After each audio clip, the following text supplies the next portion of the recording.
الحمد لله نحمده ونستعينه ونستغفره ونؤمن به ونتوكل عليه ونعوذ بالله من شرور أنفسنا ومن سيئات أعمالنا من يهده الله فلا مضل له ومن يضلله فلا هادي له وأشهد أن لا إله إلا الله وحده لا شريك له وأشهد أن سيدنا ومولانا وحبيبنا وشفيعنا محمدا عبده ورسوله أرسله إلى الناس كافة بشيرا ونذيرا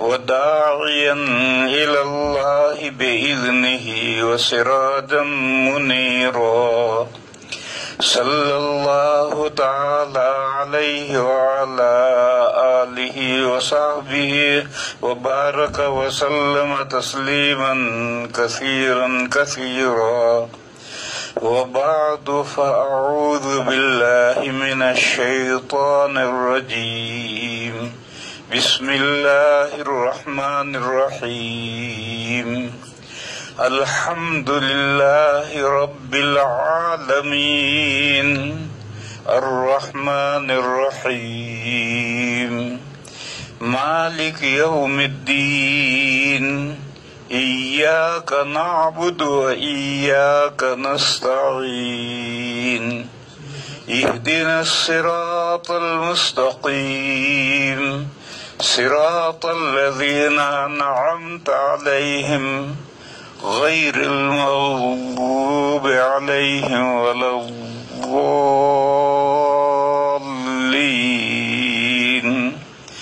آمين بسم الله الرحمن الرحيم ألف لام ميم ذلك الكتاب لا ريب فيه هدى للمتقين الذين يؤمنون بالغيب ويقيمون الصلاة ومما رزقناهم ينفقون والذين يؤمنون بما أنزل إليك وما أنزل من قبلك وبالآخرة هم يوقنون أولئك على هدى من ربهم وأولئك هم المفلحون صدق الله مولانا العظيم. بزرگان محترم، تھوڑی نظام میں تبدیلی کر دی ہے. اب 10:30 بجے سے بیان شروع ہوگا. پہلے 10 بجے کا جو پروگرام تھا تو بہت سے فون آئے کہ ہم تراویح سے یا تراویح کے بعد شغل سے کھانے پینے سے فارغ نہیں ہوتے تو تھوڑا وقت مؤخر کیا جائے، اس لیے یہ مؤخر کیا گیا ہے. اب آئندہ سے 10:30 بجے ٹھیک 10:30 بجے پروگرام شروع ہوگا. بزرگوں اور بھائیوں، میں نے قرآن پاک کی پہلی سورت سورہ فاتحہ پڑھی ہے، پھر اس کے بعد پہلے پارے کی 4 آیتیں پڑھی ہیں. ایک عام طور پر ایک غلط فہمی ہے، لوگ یہ سمجھتے ہیں کہ پہلا پارا الف لام میم ہے اور وہ الحمدللہ رب العالمین سے شروع ہوتا ہے. یہ غلط ہے. پہلا پارا الف لام میم ضرور ہے مگر وہ سورہ بقرہ سے شروع ہوتا ہے. اور یہ جو قرآن کریم کے 30 پارے بنائے ہیں، یہ پارہ یہ فارسی لفظ ہے. پارہ کے معنی ہے ٹکڑا. یہ جو 30 ٹکڑے کیے ہیں، یہ اللہ کے یہاں سے جو قرآن کریم نازل ہوا اس میں پارے نہیں تھے، اس میں رکوع بھی نہیں تھی، علامات اوقاف جو ہیں وہ بھی نہیں تھی۔ یہ تو بعد میں علماء نے اور بزرگوں نے قرآن کریم کی تلاوت کرنے والوں کی سہولت کے لیے یہ سب چیزیں اضافہ کی ہیں، یہ پارے بھی اسی طرح بنائے ہیں۔ کہتے ہیں کہ پاروں کی تقسیم میں حروف کی تعداد گن کر کے پارے ٹکڑے برابر کیے ہیں، اس لیے بعض جگہ پر پارا ایسی جگہ سے شروع ہوتا ہے جیسے 14واں پارا ہے، ایک سورہ ہجر شروع ہوتی ہے، اس کی ایک آیت 13ویں پارے میں ہے، اور ربما یود الذین کفروا سے 14واں پارا شروع ہوتا ہے۔ اب آج کل ایک بڑے مولانا لکھنؤ میں انہوں نے یہ تحریک شروع کی ہے کہ پاروں کو مضمون کی مناسبت سے تقسیم کیا جائے، حروف کی تعداد کے اعتبار سے نہیں، اور انہوں نے اس طریقے سے ایک قرآن مرتب بھی کیا ہے، اور انہوں نے اس کو شائع بھی کیا ہے یا نہیں کیا ہے میں نے تو دیکھا نہیں۔ یہ جو تحریک ہے، چاہے وہ ندوے کے کتنے ہی بڑے استاد ہوں، یہ تحریک مناسب نہیں۔ جو کچھ قرآن کریم میں چلا آ رہا ہے اسی کو چلنے دو، ورنہ اغیار کو، غیروں کو یہ انگلی اٹھانے کا موقع ملے گا کہ مسلمانوں کا قرآن بھی محفوظ نہیں ہے، یہ ادھر ادھر کرتے رہتے ہیں، کبھی کچھ کرتے ہیں کبھی کچھ کرتے ہیں۔ اس کی ایک مثال ہے، یہ جو کعبہ شریف ہے، یہ زمانہ جاہلیت سے اس طریقے سے چلا آ رہا تھا کہ حتیم کا حصہ باہر تھا، یہ حتیم کا حصہ، اس میں سے 6 ہاتھ کے بقدر حتیم کا حصہ کعبہ شریف کا جز ہے۔ لیکن جب نبی پاک صلی اللہ علیہ وسلم کی عمر مبارک 35 سال کی تھی، اس وقت یہ کعبہ بوسیدہ ہو گیا تھا، کیونکہ گارے سے پتھر چنے گئے تھے اور اوپر چھت نہیں تھی، تو بارش اوپر ہوتی تھی تو دیواروں کے اوپر پانی چلتا تھا، تو گارا پھول کر کے پتھر ہل گئے تھے۔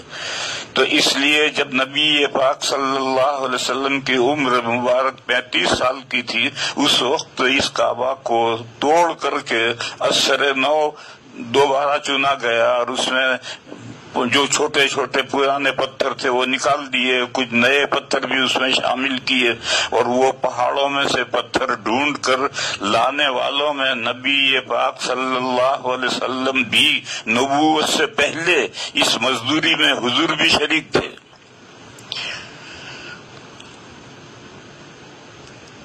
اس وقت جو چندہ ہوا تھا وہ اس میں یہ شرط تھی کہ اپنی حلال و طیب کمائی میں سے چندہ لاؤ۔ اللہ کا گھر بنانا ہے تو اس میں مشکوک یا حرام کمائی نہیں چلے گی، حلال و طیب کمائی لاؤ۔ تو حلال و طیب کمائی کا جو چندہ اکٹھا ہوا وہ تھوڑا تھا، ناکافی تھا، تو جزیرت العرب میں چندہ نہیں کیا گیا، مکہ ہی میں چندہ کیا گیا، اور وہ چندہ ناکافی ہوا، تو یہ طے ہوا کہ کعبہ کا ایک حصہ نکال دو اور چھوٹا کعبہ بناؤ۔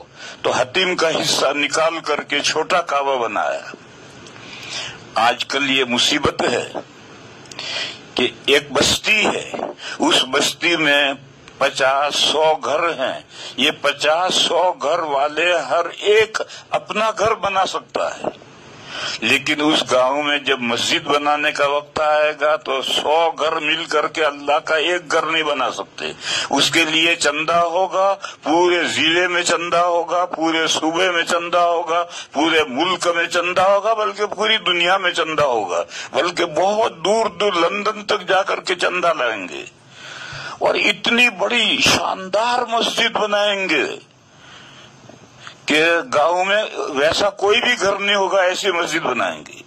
یہ جو طریقہ آج کل مسجدوں کے تعلق سے چلا ہوا ہے یہ غلط طریقہ ہے۔ مسجد جب 100 آدمی مل کر اپنے گھر بنا سکتے ہیں تو 100 آدمی مل کر اللہ کا ایک گھر کیوں نہیں بنا سکتے؟ اور جیسے اپنے گھر ہیں ایسا ہی اللہ کا گھر، کہ جب ہمارے گھر شاندار ہو جائیں گے تو اللہ کا گھر بھی شاندار ہو جائے گا۔ آپ کو یہ معلوم ہوگا کہ جب نبی پاک صلی اللہ تعالی علیہ وسلم نے مدینہ میں ہجرت کے بعد مسجد نبوی بنائی ہے تو اس مسجد نبوی کی شکل کیا تھی؟ ایک باغ خریدا تھا، 10 دینار میں 2 یتیموں کا باغ خریدا تھا، اس کے درخت کھجوروں کے کاٹ دیے تھے اور اس کے جو اوپر پتے تھے اس کی چھت ڈالی تھی، اور جو تنے تھے وہ ملا کر کھڑے کھڑے کر کے وہ دیوار بنا دی تھی، اور بیچ میں بھی چھت اسی دیوار میں تھی، ایک جھونپڑا سا تھا۔ پھر جب حضرت اضافے کی ضرورت آئی تو حضور کے زمانے میں اس میں اضافہ ہوا، وہ اضافہ بھی ویسا ہی ہوا۔ پھر حضرت عمر کے زمانے میں ضرورت پیش آئی اضافے کی تو اضافہ ہوا، وہ بھی ایسا ہی ہوا۔ پھر حضرت عثمان رضی اللہ تعالیٰ عنہ کے زمانے میں یہ جو کھجوروں کے پتے ڈال کر چھت بنائی تھی وہ بوسیدہ ہو گئی بارشوں میں، تو حضرت عثمان نے بہت اضافہ کیا اور پکی اور پختہ بنائی، اس لیے کہ اب مدینہ کے اندر مکان بھی پکے اور پختہ بننے شروع ہو گئے تھے تو اللہ کا گھر بھی پکا اور پختہ بنا۔ اس مثال میں مجھے یہ کہنا ہے کہ سارے گاؤں کے جیسے گھر ہیں اس سے کچھ شاندار اللہ کا گھر، کوئی بہت بڑا وائٹ ہاؤس بنانے کی ضرورت نہیں ہے، اور مسجد کے لیے چندہ وہی گاؤں ہی سے ہوگا، مکہ ہی کا چندہ ہوا تھا اور چندہ کم پڑا تو مسجد چھوٹی بنائی، اللہ کا گھر چھوٹا بنایا۔ یہ جو کعبہ شریف ہے یہ در حقیقت یہی مسجد حرام ہے۔ لوگ یہ نہیں سمجھتے ہیں، لوگ یہ سمجھتے ہیں کہ کعبہ شریف جو بیچ میں کالا کالا کھڑا ہے، اس کے بعد مطاف کھلا پڑا ہے، پھر اس کے بعد میں ترکوں نے مسجد بنائی ہے، پھر اس کے بعد میں سعودی گورنمنٹ نے مسجد بنائی ہے، اس کو لوگ مسجد حرام سمجھتے ہیں کہ مسجد حرام یہ ہے، یہ مسجد حرام نہیں ہے۔ قرآن کریم میں جو ہے کہ نماز میں رخ چہرہ مسجد حرام کی طرف کرو، تو یہ جو مسجد سعودی اور ترکیوں نے بنائی ہے ان کی طرف منہ کرو گے تو نماز نہیں ہوگی۔ نماز تو یہ جو کالا کالا کعبہ کھڑا ہے اسی کی طرف منہ کرنا ہے، اور در حقیقت یہی مسجد حرام ہے۔ اور اس کے 2 دروازے تھے اور دونوں زمین سے لگے ہوئے تھے، ایک دروازے سے لوگ داخل ہوتے تھے اور اندر نماز پڑھتے تھے، اور نماز سے فارغ ہو کر دوسرے دروازے سے نکل جاتے تھے۔ پھر اسلام سے پہلے قریش نے جب یہ کعبہ بنایا تو انہوں نے 2 دروازوں کا ایک دروازہ کر دیا، اور ایک دروازہ بھی قد آدم اونچا کر دیا، سیڑھی رکھ کر کے چڑھو اور سیڑھی رکھ کر کے اندر اترو۔ اب وہ ان کا دربان وہاں بیٹھتا تھا اور رشوت لیتا تھا، 5 ریال پکڑاؤ گے تو وہ اوپر بلا کر کے اندر اتارے گا، اور کچھ نہیں دو گے تو دھکا دے کے نیچے گرائے گا۔ یہ ترکوں نے یہ زمانے جاہلیت میں یہ عربوں نے یہ کر دیا۔ اسلام کا نبی پاک صلی اللہ علیہ وسلم کی جب عمر مبارک 35 سال کی تھی اس وقت حضور کو نبوت نہیں ملی تھی، اس لیے حضور نے جیسا پہلے سے بنا ہوا تھا اسی طرح سے عربوں نے بنایا، حضور بھی اس میں شریک ہوئے۔ لیکن فتح مکہ کے دن حضور پاک صلی اللہ علیہ وسلم نے حضرت عائشہ سے یہ بات فرمائی کہ حضرت ابراہیم علیہ السلام نے جو کعبہ بنایا تھا وہ کعبہ یہ نہیں ہے، اس میں یہ حتیم کا حصہ بھی کعبہ کا جز تھا، اور میرا جی یہ چاہتا تھا کہ میں کعبہ کو توڑ کر بنائے ابراہیمی پر بناؤں، لیکن پھر میں نے سوچا کہ ابھی مکہ والے نئے نئے مسلمان ہوئے ہیں، کہیں بدک نہ جائیں، وہ یہ سوچیں گے کہ اچھا نبی آیا کعبہ پر ہی کلاڑا چلا دیا، اس لیے میں فی الحال یہ کام نہیں کر رہا۔ پھر زمانہ بڑھتا چلا گیا، خلفاء راشدین کا دور چلا گیا، ان کے بعد میں پھر حضرت عبداللہ ابن زبیر خلیفہ بنے اور انہوں نے اپنا دارالسلطنت مکہ کو بنایا۔ تو انہوں نے حضرت عائشہ رضی اللہ تعالی عنہا سے، جو ان کی خالہ تھی، وہ اپنی خالہ سے انہوں نے حدیث سن رکھی تھی، تو انہوں نے یہ کعبہ شریف توڑ کر کے جیسا نبی پاک صلی اللہ علیہ وسلم کی خواہش تھی اس طریقے پر 2 دروازے کر دیے، زمین سے لگا دیے، اور حتیم کا حصہ بھی کعبہ میں شامل کر دیا، کعبہ بن گیا۔ پھر حضرت عبداللہ ابن زبیر کے خلاف بنو امیہ کی حکومت لڑ رہی تھی، اور حجاج ابن یوسف لشکر لے کر آیا اور لڑائی ہوئی، اور حضرت عبداللہ ابن زبیر شہید ہو گئے، اور حجاج ابن یوسف نے مکہ پر قبضہ کر لیا۔ اس نے قبضہ کرنے کے بعد میں پھر کعبہ کو توڑ کر جیسا زمانے جاہلیت میں تھا ایسا ہی کر دیا، حتیم کا حصہ نکال دیا اور ادھر ایک دیوار بنائی، اور 2 دروازے ایک بند کر دیا اور ایک دروازہ اونچا کر دیا، ہو گیا ایسا۔ پھر زمانہ آگے چلتا گیا، بنو امیہ کا دور ختم ہو گیا، ان کا دور ختم ہوا، پھر بنو عباس آئے۔ بنو عباس کا ایک بادشاہ ہارون رشید رحمہ اللہ بہت اچھا بادشاہ، بڑا اچھا بادشاہ تھا۔ اس نے حضرت امام مالک علیہ الرحمہ سے ایک مسئلہ پوچھا۔ اس نے کہا کہ میں کعبہ شریف کو توڑ کر جیسا حضور کی خواہش تھی بنانے کی اور جیسا عبداللہ ابن زبیر نے بنایا تھا میں ایسا بنا دوں؟ تو امام مالک علیہ الرحمہ نے کہا کعبہ پر رحم کرو، جس حال میں کھڑا ہے کھڑا رہنے دو، اس لیے کہ تم توڑ کر ایسا بناؤ گے۔ بنو امیہ نے، عبداللہ ابن زبیر نے جو بنایا اس کو بنو امیہ نے توڑ دیا، بنو امیہ نے جو بنایا اسے تم توڑ دو گے، تو تم قیامت تک تم رہو گے بادشاہ، یہ کوئی ضروری تھوڑی ہے، دوسرا کوئی خاندان بھی آ سکتا ہے، اور جب دوسرا کوئی خاندان آ جائے گا تو تمہارے کعبہ کو توڑ کر پھر ایسا ہی بنائے گا۔ تو کعبہ شریف ایک کھلونا بن جائے گا لوگوں کے ہاتھوں کا، لہذا جس حال میں کعبہ شریف کھڑا ہے اسی طرح کھڑا رہنے دو۔ چنانچہ آج تک کعبہ شریف اسی حال میں کھڑا ہے، اب تک اس کے بعد کسی نے توڑا نہیں اس کو۔ کبھی کبھی ان پتھروں کے درمیان میں پلاسٹر خراب ہو جاتا ہے تو اس پلاسٹر کو ٹھیک کرتے ہیں، تھوڑی مرمت تو کرتے ہیں، لیکن کعبہ وہی ہے جو حجاج ابن یوسف نے بنایا تھا، وہی اب تک ہے۔ یہ جو واقعہ ہے، اس واقعے سے میں کہنا چاہتا ہوں کہ جو قرآن کریم زمانے ماضی سے جو پارے تقسیم ہو گئے ہیں اور جن علامتیں کی ہیں ان علامتوں کو رہنے دو، اس کو تبدیلی کرنے کی ضرورت نہیں ہے۔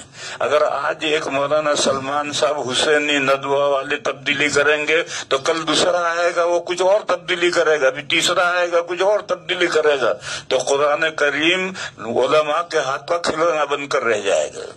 اس لیے مولانا سلمان صاحب کا جو نظریہ ہے وہ نظریہ تو ٹھیک ہے، لیکن اس نظریے کے پیش نظر قرآن کریم میں کوئی تبدیلی کرنے کی ضرورت نہیں ہے، جس حال میں قرآن کریم ہے چلنے دو۔ اکابر نے جو دم قرآن تھا تو پہلا پارہ الف لام میم رکھا تھا، وہ الف لام میم سورہ بقرہ سے شروع ہوتا ہے۔ سورہ فاتحہ کسی پارے کا جز نہیں، سورہ فاتحہ تو 30 پاروں کا کی دیباچہ ہے، 30 پاروں کا پریفیس ہے، 30 پاروں کی تمہید ہے، اسی لیے اس کا نام ہے ام الکتاب، پورے قرآن کریم کی ماں سے نسل چلتی ہے، پھیلتی ہے، اور ساری نسل لوٹتی ہے ماں کی طرف۔ لہذا سورہ فاتحہ میں جو کچھ ارشاد فرمایا گیا ہے اسی کی تفصیل پورے قرآن کریم میں 30 پاروں میں ہے، اور پورے 30 پاروں کے مضامین کو اگر لوٹاؤ گے تو سارے سورہ فاتحہ میں آ جائیں گے۔ اس اعتبار سے سورہ فاتحہ ام الکتاب ہے، گویا سورہ فاتحہ سارے قرآن کریم کا نچوڑ اور خلاصہ ہے۔ اس لیے جو سارے قرآن کریم کی فضیلت اور اہمیت ہے وہ تنہا سورہ فاتحہ کی ہے۔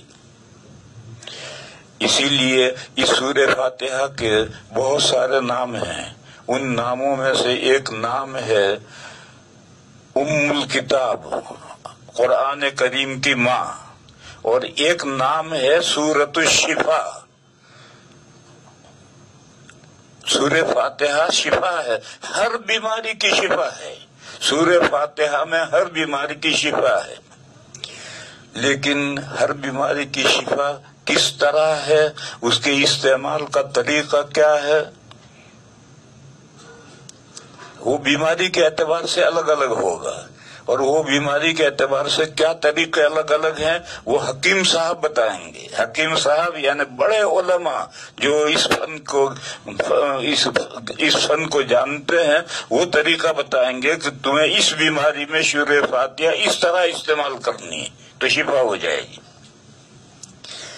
کوئی ایک متعین طریقہ نہیں ہے، اور ایک عام طریقہ یہ ہے کہ سورہ فاتحہ کو پڑھ کر کے دم کرو، اور دم کا مطلب یہ ہے کہ اس طرح سے پھونکو کہ ہوا کے ساتھ ہلکے ہلکے تھوک کے ذرے بھی جائیں۔ اگر صرف ہوا جائے گی فائدہ نہیں ہوگا۔ نفس مانے جو دم کرنا ہے، پھونکنا ہے، اس میں یہ ضروری ہے کہ ہوا کے ساتھ تھوک کے ذرے بھی جائیں، اور ہر بیماری میں یہ مفید ہے۔ خاص طور پر چھوٹے بچوں کی جو بیماریاں ہیں ان میں سورہ فاتحہ سب سے زیادہ کارگر ہے۔ لیکن میں نے بتایا کہ سورہ فاتحہ سے کام لینے کے لیے طریقے مختلف ہیں، اور وہ طریقے اہل علم جانتے ہیں، اور وہ ان طریقوں کے مطابق بتائیں گے تو اس سے فائدہ ہوگا، اور دوسری صورتوں میں فائدہ کم ہوگا۔ مثال دوں میں، میرے پاس میں ایک بھائی بیٹھے ہوئے ہیں، ان کا بچہ جب حفظ کرتا تھا تو دماغ کمزور تھا، ایک صفحہ بھی وہ قرآن پاک کا یاد نہیں کر پاتا تھا۔ تو بامبے میں جامع مسجد میں مولانا شوکت صاحب رحمت اللہ علیہ تھے، ان کے پاس وہ گئے بچے کو لے کر، اور ان سے جا کر کہا کہ حضرت یہ بچہ جو ہے یہ حفظ کرنے بٹھایا ہے مگر بہت کمزور ہے اور ایک صفحہ بھی حفظ نہیں کر پاتا ہے۔ تو مولانا شوکت صاحب نے کہا کہ ایسا کرو، روزانہ صبح پانی پر الحمدللہ رب العالمین پوری سورت پڑھ کر کے آمین تک پوری سورت پڑھ کر کے دم کرو، اور دم کر کے وہ پانی اسے پلاؤ۔ چنانچہ انہوں نے یہ عمل شروع کیا، تو چند دنوں کے بعد میں سبق بڑھنے لگا، اور ختم ہوتے ہوتے تو دو صفحے یاد کرنے لگا، اور آج وہ ہمارے یہاں تراویح پڑھا رہا ہے وہ بچہ، اور بہترین قرآن کریم پڑھ رہا ہے۔ تو اب یہ بھی ایک طریقہ ہے۔ ایک طریقہ اور لکھا ہے، اگر بچہ کمزور ہے حفظ کے اندر، اس کو یاد نہیں رہتا ٹھیک، تو ایک روٹی پر زعفران، مشک اور زعفران ملا کر کے اس کی سیاہی بناؤ، اور ایک روٹی پر پوری سورہ فاتحہ وللضالین آمین تک لکھ کر کے صبح ناشتے میں بچے کو کھلا دو 40 دن پابندی سے، اس کی وہ تو کمزوری دور ہو جائے گی۔ حدیث شریف میں ایک قصہ ہے، ایک سریہ، چند صحابہ کہیں جا رہے تھے۔ اس زمانے کا طریقہ یہ تھا کہ جب بڑا لشکر چلتا تھا تب تو رسد ساتھ میں لے کر چلتا تھا، لیکن چھوٹے 5-10 آدمیوں کا جو سریہ ہوتا تھا وہ رسد لے کر نہیں چلتا تھا، بلکہ راستے میں جو قبیلے آتے تھے وہ ایک وقت کی دعوت کرتے تھے ان کی، اور دعوت نہ کریں تو رسد بیچیں گے، اور خرید کر کے پکا کر کھائیں گے۔ تو یہ سریہ ایک گاؤں کے قریب جا کر رکا، اور گاؤں والوں سے کہا کہ بھئی ہم مسافر ہیں، ہمارا پہلے مسافروں کے گاؤں والے دعوت کیا کرتے تھے، یہ تو اب پیسے بہت ہو گئے، ہوٹلیں ہو گئی جگہ جگہ پر، اس لیے اب گاؤں والے کوئی مسافروں کی دعوت نہیں کرتے، ورنہ پہلے تو مسافر مسجد میں آ جاتا تھا اور اعلان کرتا کہ میں مسافر ہوں، تو کوئی نہ کوئی کھانا لے آتا تھا، جب ہوٹلیں نہیں تھی پیسے بھی نہیں تھے۔ تو انہوں نے گاؤں والوں سے کہا کہ بھئی ہم مسافر ہیں، ہماری دعوت کرو، گاؤں والوں نے انکار کر دیا کہ ہم دعوت نہیں کرتے. کیوں؟ وہ جانتے تھے کہ یہ مسلمان ہیں اور یہ مشرک ہیں، شرک کرنے والے ہیں، اور اسلام اور شرک کی کفر کی لڑائی تو ازل سے ابد تک ہے، وہ لڑائی کبھی ختم نہیں ہوتی. تو وہ اس دشمنی میں بھئی مسافر ہے، مسافر کوئی بھی ہو اس کی مدد کرنی چاہیے، لیکن یہاں مسافر مسلمان تھے اور یہ غیر مسلم تھے، تو اس لیے انہوں نے کہا ہم نہیں کرتے دعوت. انہوں نے کہا ٹھیک ہے تم دعوت نہیں کرتے تو ہم بھوکے سوئیں گے. وہ پڑ گئے. اتفاق کے اس قبیلے کے سردار کو کالے بچھو نے کاٹا یا سانپ نے کاٹا اور وہ بے ہوش ہو گیا. انہوں نے جتنی بھی کوششیں کر سکتے تھے وہ کوششیں کی مگر کوئی فائدہ نہیں ہوا. پھر قبیلے والوں نے کہا کہ بھئی یہ جو آئے ہیں مدینہ سے مسلمان، یہ کہتے ہیں کہ ہمارا دین صحیح دین ہے اور ہمارا دین ہی اصل دین ہے، جاؤ چاہو ان کے پاس جاؤ، شاید ان کے پاس میں کوئی علاج ہو. تو آئے تو انہوں نے کہا کہ ہمارے سردار کو بچھو نے یا سانپ نے کاٹا ہے، تم کچھ جانتے ہو، کچھ کر سکتے ہو؟ تو ایک صحابی نے کہا میں جھاڑنا جانتا ہوں، مگر ہم بھوکے ہیں، ہمیں تم نے کھانا نہیں کھلایا ہو تو ہم مفت میں نہیں جھاڑیں گے. اگر تمہارا سردار ٹھیک ہو گیا تو بولو کیا دو گے؟ تو انہوں نے کہا کہ 30 بکریاں دیں گے. تو گجرت طے ہو گئی. اور یہ حضرت ابو سعید خدری تھے، ایک انصاری صحابی ہیں، وہ تشریف لے گئے اور انہوں نے جا کر سورہ فاتحہ پڑھ پڑھ کر کے پھونکنا شروع کیا. پڑھتے رہے، پھونکتے رہے، پڑھتے رہے، پھونکتے رہے، پڑھتے رہے، پھونکتے رہے. وہ سردار تو بلا چنگا ہو کر کے ہوش میں آ گیا اور اٹھ کر کے بیٹھ گیا. تو پھر انہوں نے شرط کے مطابق 30 بکریاں دی. اب یہ لائے. اب انہوں نے کہا کہ بھئی ان کو ذبح کر کے کھانا چاہیے نہیں کھانا چاہیے. تو کچھ نے کہا کہ کھا لو، کچھ نے کہا کہ نہیں، تو تم نے قرآن پڑھ کر اس کے عوض میں تم بکریاں لائے ہو، لہذا جب تک ہم حضور سے لوٹ کر حضور سے مسئلہ نہیں پوچھیں گے ہمیں کھانا نہیں چاہیے. دیکھو مسلمان کا مزاج یہی ہونا چاہیے. ایک حدیث شریف ہے، بخاری میں بھی ہے، ترمذی میں بھی ہے، سبھی کتابوں میں. الحلال بین، اسلام میں کیا چیزیں حلال ہیں یہ اوپن ہے، واضح ہے. ہر مسلمان جو دین کا بنیادی ضروری علم جانتا ہے وہ جانتا ہے کہ اسلام میں کیا چیزیں حلال ہیں، وہ حلال ہیں. حلال کو حلال سمجھ کر استعمال کرو. والحرام بین، اور حرام کیا چیزیں ہیں وہ بھی واضح ہیں. ہر مسلمان جو دین کا بنیادی علم رکھتا ہے وہ جانتا ہے کہ اسلام میں کیا چیزیں حرام ہیں، اس سے بچو. وبینہما امور مشتبہات، اور حلال اور حرام کے درمیان میں کچھ مشتبہ امور ہیں. لا يدری کثیر من الناس اہی من الحلال ام ہی من الحرام. حدیث کے یہ الفاظ ترمذی شریف میں کتاب البیوع کے بالکل شروع میں حدیث آئی، وہاں یہ الفاظ ہیں. کو بیچ میں مشتبہ امور ہیں، ایسے امور ہیں کہ عام لوگ نہیں جانتے کہ یہ حلال ہیں یا حرام ہیں. آج زمانہ ترقی پذیر ہے، روز نئے معاملات وجود میں آتے رہتے ہیں اور عام لوگوں کو کچھ پتہ نہیں ہے کہ شریعت میں یہ جائز ہے یا ناجائز ہے. نبی پاک صلی اللہ علیہ وسلم نے فرمایا کہ یہ جو درمیان میں مشتبہ امور ہیں یہ جب تک کلیئر نہ ہو جائیں یہاں تک بچو ان سے.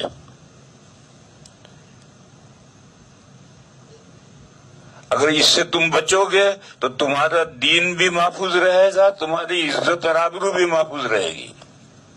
اور اگر تم اس مشتبہ امور کے اندر ہاتھ ڈالو گے تو ہو سکتا ہے تم حرام میں جا پڑو. پھر نبی پاک صلی اللہ علیہ وسلم نے ایک مثال کے دے کر کے سمجھایا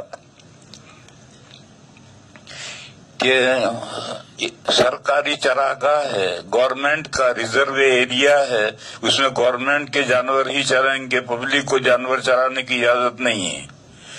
اب 2 چرواہے ہیں، اپنے جانور لے کر جنگل میں گئے.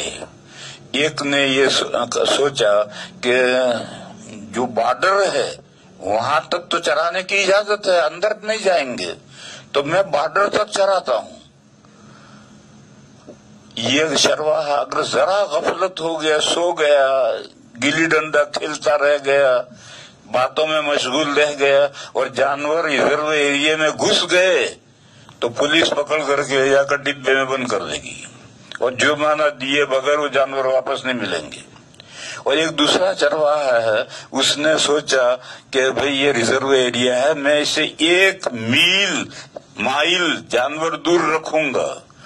وہ اگر غفلت بھی ہو گئی تو جانور بڑھتے بڑھتے چرواہے اندر کہاں جائیں گے؟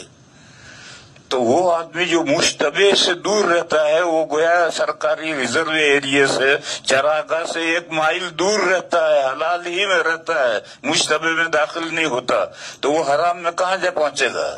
اور وہ آدمی کہ وہ سمجھے کہ بھئی یہ مشتبہ امور ہیں، ابھی مفتی صاحب کا فتویٰ نہیں آیا ہے کہ یہ حلال ہے یا حرام ہے، فتویٰ آئے گا بھی چھوڑ دیں گے۔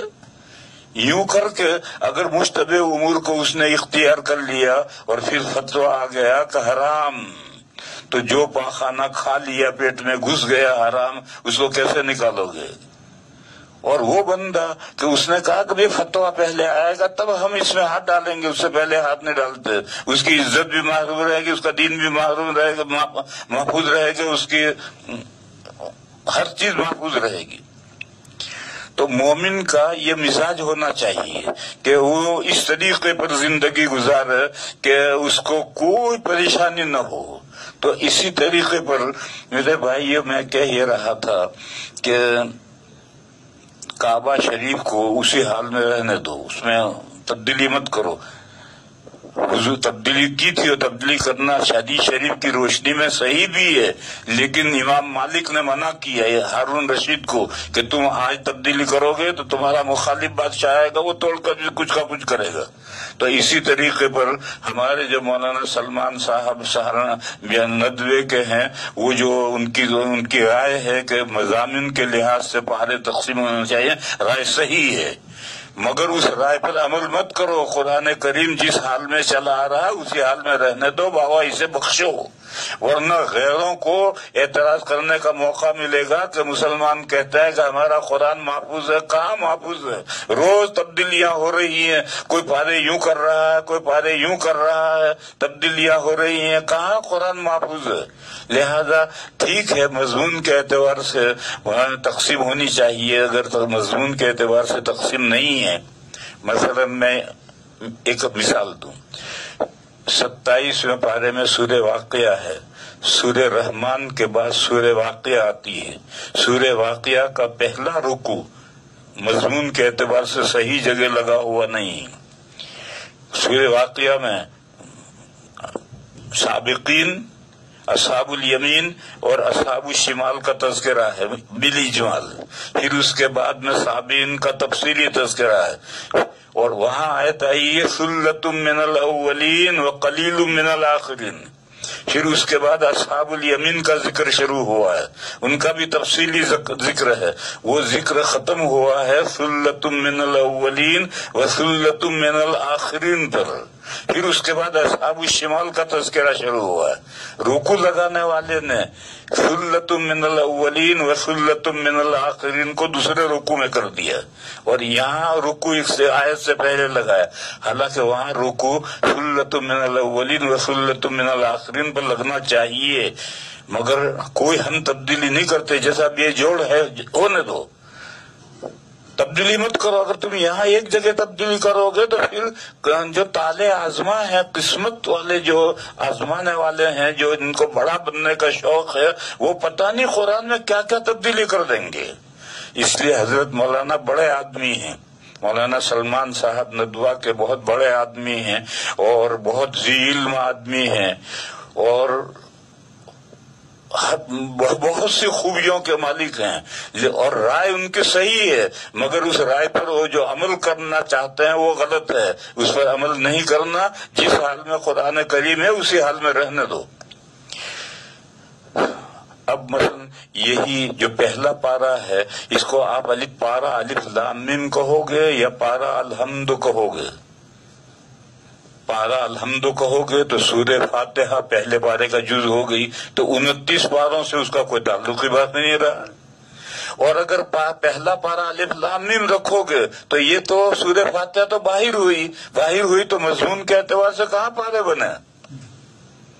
اس لیے میں نے کہا کہ یہ جو لوگوں میں مشہور ہے کہ قرآن کے 29 پارے ہیں، پہلا پارہ الف لام میم ہے، وہ صحیح ہے، اور وہ پہلا پارہ سورہ بقرہ سے شروع ہوتا ہے، سورہ فاتحہ کسی پارے کا جز نہیں ہے۔ یہ تو پورے قرآن کریم کا دیباچہ ہے، پریفیس ہے، پورے قرآن کریم کی تمہید ہے، اور اسی سورہ فاتحہ میں سے پورا قرآن کریم کے مضامین نکلے ہیں، اور سارے قرآن کریم کے مضامین سمیٹ کر کے داخل کرو تو اسی میں آئیں گے۔ لوگوں نے سورہ فاتحہ کی بڑی لمبی لمبی تفسیریں کی ہیں، عام تفسیریں بھی بہت لمبی ہیں، اور تفسیر حقانی تو میں تو 200 صفحے کی تفسیر ہے سورہ فاتحہ کی، لیکن پوری تفسیر پڑھنے کے بعد بھی یہ پتہ نہیں چلتا کہ یہ سورہ فاتحہ پورے قرآن کی ماں کیسے ہے، اور اس میں کیا مضامین ہیں جو پورے قرآن کریم میں پھیلے ہیں، اور قرآن کریم کے مضامین کو سمیٹ کر گھسائیں تو اس میں کیسے گھسیں گے، اس کو کوئی نہیں بیان کرتا۔ اس لیے میں نے یہ سورہ شروع کی ہے تاکہ میں آپ کو یہ سمجھاؤں کہ یہ فاتحۃ الکتاب یعنی قرآن کا پریفیس، قرآن کا دیباچہ، قرآن کی تمہید کیسے ہے، اور ام الکتاب قرآن کی ماں کیسے ہے، اور سورہ فاتحہ میں کیا مضامین ہیں، اور وہی مضامین پورے قرآن میں کس طرح سے پھیلائے گئے ہیں، یہ مضمون مجھے سمجھانا ہے۔ لیکن آج اگر شروع کروں گا تو پورا نہیں ہوگا، لہذا آج یہیں تک موقوف رکھتے ہیں، کل سے شروع کروں گا یہ مضمون۔ وآخر دعوانا ان الحمدللہ رب العالمین۔